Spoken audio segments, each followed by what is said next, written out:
나이 들어 치매라도 걸리면 누가 돌봐줄까요? 세월을 이기는 장수가 없다는 말처럼 저도 은퇴를 코앞에 둔 탓인지 건강에 대한 염려가 점점 커지는 것 같습니다. 그래도 지금까지는 건강한 몸과 마음이 기본이라고 생각하면서 살았는데 은퇴 후에는 건강은 기본이 아니라 운이라고 보는 게 옳은 판단이란 생각이 드네요. 위험을 피할 수 있다면 모를까? 그게 아니라면 대비책을 세우는 게 상책이겠죠. 그래서 저도 몇 가지 보험을 가입하고 있습니다. 하지만 아내가 걱정입니다. 일찍이 공황장애가 와서 약물 치료를 받다 보니 60세 이후 위험을 담보하는 보험이 부족하거든요.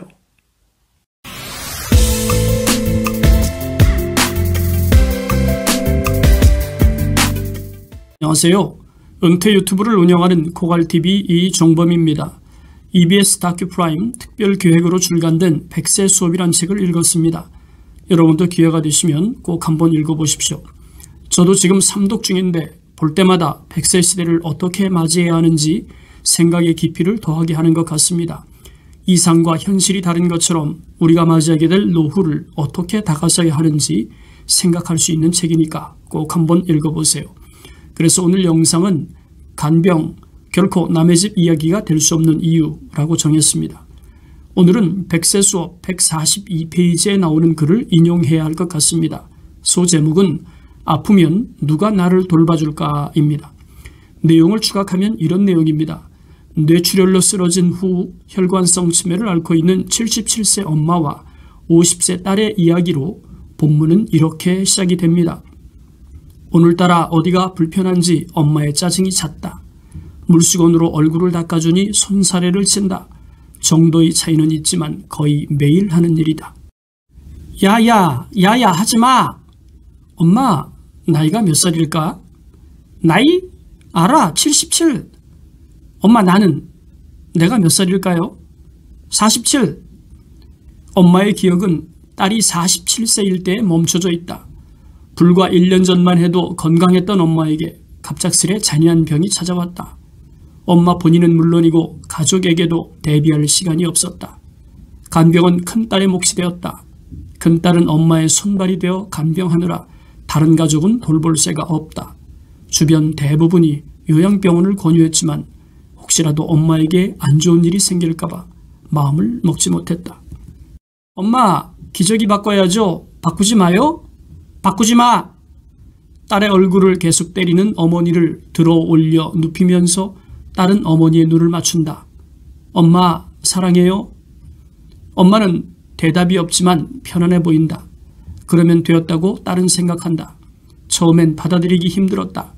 치매는 간병에 최선을 다해도 더 나아지는 병이 아니었다. 차라리 암이라면 어떤 과정과 결론을 예상할 수 있겠다 싶을 때도 있었다. 엄마의 상태가 점점 안 좋아지면서 끝이 안 보였다. 여전히 언제 끝날지 알 수 없지만 딸은 어머니를 사랑하는 마음으로 버티고 있다. 자식은 많지만 엄마는 하나야. 내가 사랑하는 이 세상에 하나밖에 없는 우리 엄마. 내가 끝까지 있어줄게. 엄마는 알아듣지 못해도 딸은 계속해서 마음을 표현한다. 그러고 나면 신기하게도 엄마의 표정이 온화해진다. 노인 요양시설이 많아지고 좋아지고 있다고는 해도 집만큼은 아니고 간병도 가족이 아니면 맡기기 불안하다. 딸의 그런 마음을 누가 뭐라고 할 수 있을까? 엄마가 제일 행복할 때가 언제였어요? 지금이 제일 행복해. 지금이? 아이고 우리 엄마 지금이 행복해요. 딸은 엄마의 손을 잡고 웃자 엄마가 따라 웃는다. 100세 수업을 2번째 읽었을 때까지도 본 문장은 저에게 큰 감흥으로 다가오지 않았습니다. 하지만 삼독을 하는 지금은 그렇지 않았죠. 저도 내년이면 90을 맞는 아버님을 모시고 있어서일까요? 물론 아버님이 간병을 유할 만큼 아픈 건 아니지만 부모를 모신다는 측면에선 공감할 수 있었습니다. 그래서일까요? 이 글에서 엄마를 지극정성으로 간병하는 딸이 고맙기도 하고 감사하기도 하고 그러네요. 제 아내는 24살 나이에 홀시아버지와 5명의 시누이가 있는 집으로 그것도 맏아들인 저에게 시집을 왔습니다. 24 며느리 입장에서 앞이 캄캄한 시집살이를 각오해야 하는 결혼일 텐데 무슨 생각으로 저에게 왔을까요? 지금 생각하면 아내가 정말 쉽지 않은 선택을 했다고 생각합니다. 언젠가 아내가 TV 프로그램에서 간병에 관한 방송을 보면서 저에게 그런 말을 하더군요. 자기야, 우리 엄마 아빠도 치매 걸리면 요양기관에 안 보낼 거야. 엄마 아빠가 얼마나 섭섭해 하시겠어. 요양시설로 내친다고. 난 내가 모실 거야. 알았지? 저는 아무 말도 못했습니다. 사실은 못 들은 척 흘리면서 자리를 피했거든요. 솔직히 마음은 그러고 싶지 않았습니다. 하지만 아내가 홀씨 아버지를 30년이 넘도록 모셨고 앞으로도 돌아가실 때까지 모실 것이고 또 5명의 손위 손아래 시누이들이 모두 시집을 간 후부터는 친정엄마 노릇까지 착실히 한 것을 생각하면 장인 장모를 모시고 싶지 않다는 말을 할 수가 없더라고요. 화장실 들어갈 때와 나올 때가 다르다는 말처럼 제가 끝짝이었던 것입니다. 아내가 우리 가족들에게 한 것을 생각하면 아내의 부모를 외면하면 안 되는 것인데 제가 나쁜 생각을 했던 거죠. 하지만 지금은 아닙니다. 저도 아내의 생각을 따르겠다는 생각을 굳혔으니까요. 적어도 지금까지는 말이죠. 저도 잘 압니다. 앞서 말한 것처럼 현실과 이상은 다르니까요. 하지만 제가 아내에게 받은 게 많은데 저도 상응하는 만큼 돌려주는 게 이치에 맞지 않을까요? 그래야 도리를 다하는 것이고요. 하지만 2가지 변수가 마음에 걸립니다. 하나는 장인 장모가 간병을 요하는 위험이 발생할 경우 경제적으로 부담할 수 있는 여력이 있어야 하고 또 한 가지는 우리 부부가 건강해야 한다는 전제가 필요합니다. 제 아내는 맏딸입니다. 밑으로 여동생과 남동생이 있죠. 물론 장인 장모를 모시는 과정에서 발생하는 비용은 장인 장모가 이제껏 준비한 자산으로 해결할 수 있을 것으로 생각이 됩니다. 집도 있고 저축한 것도 있으니까요. 설령 부족하면 아내의 형제들과 n분의 1로 나누어서 부담하면 해결할 수 있습니다. 문제는 2번째 변수가 더 걱정입니다. 우리 부부가 건강해야 한다는 거죠. 처남과 처제가 큰딸인 제 아내처럼 여차하면 자기 부모를 모시겠다는 생각을 하고 있다면 이 또한 문제가 아니지만 제가 보기엔 쉽지 않아 보입니다. 그렇다면 우리 부부가 건강해야 장인 장모를 모실 수 있는 상황이 되겠죠.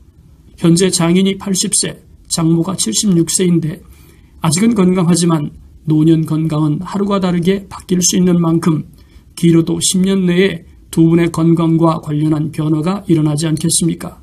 그때가 되면 저는 70세, 아내도 66세니까 자칫하면 노노간병이 현실로 다가올 수도 있는 거겠죠.